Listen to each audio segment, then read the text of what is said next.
नमस्कार।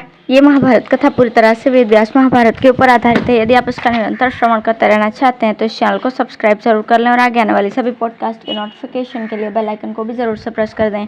अब हम सुनना प्रारंभ करेंगे स्त्री पर्व। शोकाकुल धृतराष्ट्र को संजय और विदुर का समझाना। नारायणं नमस्कृत्य नरं चैव नरोत्तमं देवीं सरस्वतीं व्यासं ततो जयमुदीरयेत्।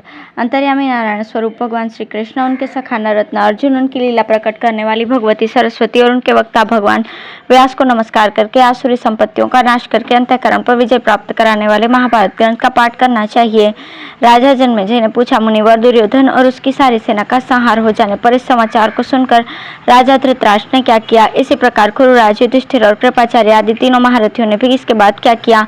वैशंपायन जी बोले, राजन, अपने 100 पुत्रों का संहार हो जाने से महाराज धृतराष्ट्र बड़े दुखी हुए। पुत्र शोक से उनका हृदय जलने लगा और वे चिंता में डूब गए। उस समय संजय ने उनके पास आकर कहा, महाराज, आप चिंता क्यों करते हैं? शोक को कोई बता तो सकता नहीं। राजन, इस युद्ध में 18 अक्षौहिणी सेना मारी गई। यह पृथ्वी निर्जन होकर सुनी सी हो गई है। अब आप क्रमशः अपने चाचा, ताऊ, बेटों, पोतों, संबंधियों, सुहृदों और गुरुजनों की प्रेत क्रिया कराइए।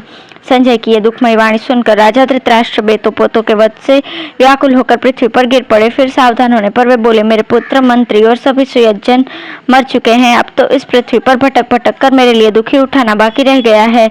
ऐसी जिंदगी से भला मुझे क्या लाभ है?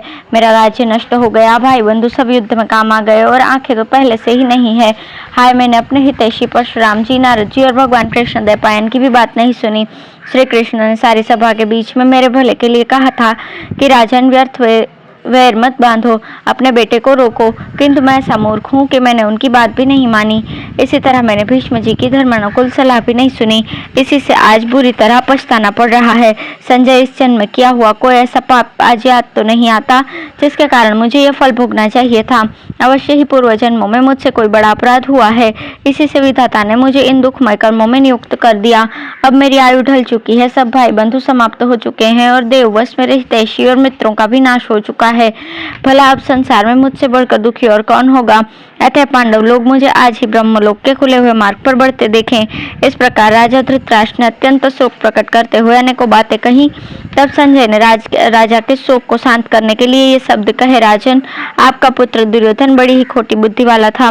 दुशासन, कर्ण, शकुनी, चित्रसेन और शल्य, जिन्होंने सारे संसार को कंटकाकीर्ण कर दिए थे, ये सब उसके सलाहकार थे। अरे, उसने पितामह भीष्म, माता गांधारी, चाचा विदुर, गुरु द्रोण, आचार्य कृप और महामती नारद जी की भी बात नहीं सुनी। यहाँ तक कि उसने दूसरे ऋषि और अतुलित तेजस्वी व्यास जी का भी कहा नहीं किया। उसे सदा युद्ध की ही लगन लगी रही। इसके कारण उसने कभी आदरपूर्वक धर्मानुष्ठान भी नहीं किया और न कभी क्षत्रियों के ही किसी धर्म का आदर किया। उसने तो व्यर्थ ही क्षत्रियों का संहार कराया। आप में सब प्रकार के सामर्थ्य थी, तथापि इस विषय में आपने कुछ भी नहीं कहा। आपकी बात कोई टाल नहीं सकता था, तथापि आपने निष्पक्ष होकर दोनों ओर के बोझे को तराजू पर नहीं तोला। मनुष्य को यथाशक्ति पहले ही ऐसा काम करना चाहिए जिससे अपने पिछले कर्म के लिए उसे पछताना न पड़े। आपने तो पुत्र स्नेह में फंसकर उसी का प्रिय करना चाहा, इसी से अब आपको पश्चाताप करना पड़ रहा है। अतः इसके लिए कोई शोक नहीं करना चाहिए। शोक करने से न तो धन मिलता है, न फल प्राप्त होता है, न ऐश्वर्य मिलता है और न परमात्मा की प्राप्ति होती है। जो पुरुष स्वयं अग्नि पैदा करके उसे कपड़े में लपेट कर जलने लगता है और फिर पछतावा करने बैठता है, वो बुद्धिमान नहीं कहा जा सकता। इस समय आपके पुत्रों और अपने ही पांडव रूप अग्नि को अपने वायु के रूप वायु से सुलगाया था और उसे लोभ रूप छोड़कर प्रज्वलित किया था। जब वो आग धधक उठी तो उसमें आपके पुत्र पतंगों की तरह गिरने लगे और उसकी बाण रूप ज्वालाओं में जलकर भस्म हो गए। अतः आपको उनके लिए शोक नहीं करना चाहिए। इस समय अश्रुपात के कारण आपका मुख अत्यंत मलिन हो गया है। शास्त्र दृष्टि से ऐसा होना अच्छा नहीं है और समझदार लोग इसे अच्छा भी नहीं कहते। ये शोक के आंसू आग की चिंगारियों के समान मनुष्यों को जलाया करते हैं। अतः आप अपनी बुद्धि के द्वारा मन को सावधान करके शोक और रोष को छोड़ दीजिए। वैशंपायन जी कहते हैं, इस प्रकार महात्मा संजय ने राजा धृतराष्ट्र को धैर्य बंधाया। इसके बाद विदुर जी ने अपने अमृत के समान मीठे वाक्यों से उन्हें सांत्वना देते हुए कहा, राजन, आप पृथ्वी पर क्यों पड़े हैं? उठकर बैठ जाइए और विचार पूर्वक मन को सावधान कीजिए। संसार में सब जीवों को अंत में यही तो गति होनी है। जितने संचय है उनका पर्यवसान क्षय में ही होगा। सारी भौतिक उन्नतियों का अंत में पतन होना ही है। सारे संसार में संयोग वियोग में ही समाप्त होकर रहने वाला है। इसी प्रकार जीवन का अंत भी मरण में ही होना है। जब यमराज शूरवीर और डरपोक दोनों को ही अपनी ओर खींचते हैं, तब वे वीर क्षत्रिय युद्ध क्यों न करते। राजन, समय आने पर कोई नहीं बच सकता। जो युद्ध नहीं करता वो मरता ही है, और कभी कभी युद्ध करने वाला भी बच ही जाता है। मृत्यु आने पर तो कोई नहीं जी सकता। जितने प्राणी है वे आरंभ में नहीं थे और अंत में भी नहीं रहेंगे, केवल बीच में ही दिखाई देते हैं। इसलिए उनके लिए शोक करने की क्या आवश्यकता है। शोक करने से मनुष्य न तो मरने वाले के साथ जा सकता है और न मर सकता है। इस प्रकार जब लोग की यही स्वाभाविक स्थिति है, तो आप किस लिए शोक करते हैं। इसके सिवा राजन, युद्ध में मारे जाने वाले वीरों के लिए तो आपको शोक करना ही नहीं चाहिए। यदि शास्त्र ठीक है तो उन सभी ने परम गति पाई है। इस युद्ध में मरने वाले सभी वीर स्वाध्यायशील और सदाचारी थे, तथा वे सभी शत्रु के सामने डटे रहकर वीर गति को प्राप्त हुए हैं। इसलिए उनके लिए शोक का अवसर ही कहाँ है। जन्म से पूर्व ये सभी लोग अदृश्य थे और फिर अदृश्य हो गए हैं। न तो वे आपके थे, न आप उनके। फिर इसमें शोक करने का कारण क्या है।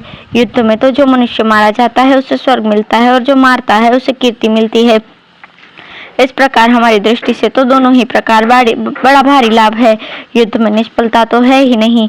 मनुष्य दक्षिणा युक्त यज्ञ और तपस्या से भी उतनी सुगमता से स्वर्ग नहीं प्राप्त कर सकता, जैसे कि युद्ध में मारे जाने पर वीर लोग प्राप्त कर लेते हैं। इस प्रकार क्षत्रिय के लिए तो इस लोक में धर्म युद्ध से बढ़कर और कोई साधन है ही नहीं। अतः आप अपने मन को शांत करके शोक छोड़िए। इस प्रकार शोकाकुल होकर आपको अपने शरीर का त्याग नहीं करना चाहिए। संसार में बार बार जन्म लेकर आप हजारों माता पिता और स्त्री पुत्र आदि का संग कर चुके हैं, परंतु वास्तव में किसी के वे हुए और किसी के हम। शोक के हजारों स्थान है और भय के भी सैकड़ों स्थान है, किंतु इनका सर्वदा मूर्ख पुरुषों पर ही प्रभाव पड़ता है, बुद्धिमानों पर नहीं। कुरुश्रेष्ठ, काल का तो न कोई प्रिय है, न अप्रिय, और न किसी के प्रति उसका उदासीन भाव ही है। वो तो सभी को मृत्यु की ओर खींच कर ले ही जाता है। काल ही प्राणियों को बूढ़ा करता है और काल ही उन्हें नष्ट कर देता है। जब सब जीव सो जाते हैं उस समय भी काल जागता रहता है। निसंदेह काल से पार पाना बड़ा कठिन है। यौवन, रूप, जीवन, धन का संग्रह, आरोग्य और प्रियजनों का सहवास, ये सभी अनित्य है। बुद्धिमान पुरुष को इसमें नहीं फंसना चाहिए। ये दुख तो सारे ही देश से संबंध रखता है। इसके लिए आप अकेले शोक न करें। यद्यपि प्रियजनों का अभाव होने पर दुख तपाता ही है, तथापि शोक करने से वो दूर नहीं होता, क्योंकि चिंतन करने पर दुख कभी नहीं घटता। इससे तो वो और भी बढ़ जाता है। जो लोग थोड़ी बुद्धि वाले होते हैं वे ही अनिष्ट की प्राप्ति और इष्ट का वियोग होने पर मानसिक दुख से जला करते हैं। शोक करने से मनुष्य कर्तव्य विमुढ़ हो जाता है, तथा अर्थ, धर्म और काम रूप त्रिवर्ग से भी वंचित रहता है। भिन्न भिन्न आर्थिक स्थितियों में पड़ने पर असंतोषी पुरुष तो घबरा जाते हैं, किंतु विचारवानों को सभी अवस्थाओं में संतोष रहता है। मनुष्य को चाहिए कि मानसिक दुख को विचार से और शारीरिक कष्ट को औषधियों से दूर करे। इसे ही विज्ञान का बल कहते हैं। उसे मूर्खों का सा व्यवहार नहीं करना चाहिए। मनुष्य का पूर्वकृत कर्म उसके सोने पर सो जाता है, उठने पर उठ बैठता है और दौड़ने पर भी साथ लगा रहता है।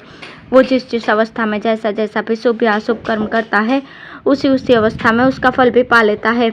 मनुष्य आप ही बंधु है, आप ही अपना शत्रु है, और आप ही अपने पाप पुण्य का साक्षी है। वो शुभ कर्म से सुख पाता है और पाप से दुख भोगता है। इस प्रकार सर्वदा किए हुए कर्म का ही फल मिलता है, बिना किए का नहीं।